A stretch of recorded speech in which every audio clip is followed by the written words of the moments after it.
Tohir Sodiqov ham o'z oilasini chiroyli saqlab kelayotgan. Albatta, men ham aytdim-ku. Shu jihatingizni alohida hurmat qilaman. Bitta ish qilgandan keyin oxirigacha qilish kerak. Ayol ham odamda bitta bo'lish kerak. Bitta bo'lish kerak, demak. Faqatgina bitta eng yaxshi ko'rgan, eng jonajon o'zini oilasini, bekasini yaxshi ko'rish kerak. Tohir Sodiqovga ta'zim qilmasdan ilojimiz yo'q. Go'zal, ajoyib, beg'ubor bolaligimiz uchun, ijodlari va mana shunaqa keng dunyo qarash uchun. Chunki maqtanish kerak bitta juft bilan, g'amda ham, tashvishda ham birga bo'lganing bilan. Bitta halol juftingni aynan erkak bo'la turib ishing yurishib ketganda ham unga ikkilik qilmaganing bilan.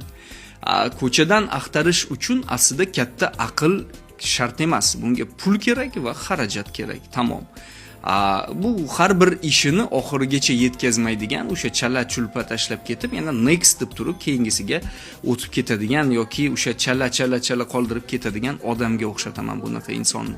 Chunki bitta ayolni baxtli qilish uchun yillar davomida sabr kerak, intellekt kerak, mehnat kerak, vijdon kerak unga ikkilik va xiyonat qilmaslik uchun.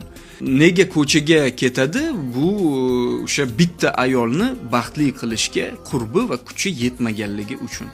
Shuning uchun agarda bitta ayol bilan yillar davomida sinovlardan o'tib, bir-biringizga suyanib, g'amda ham, tashvishda ham bir-biringizga ikkilik qilmasdan, o'sha halol juftingizga ikkilik qilmasdan baxtli bo'lib kelyapsizmi?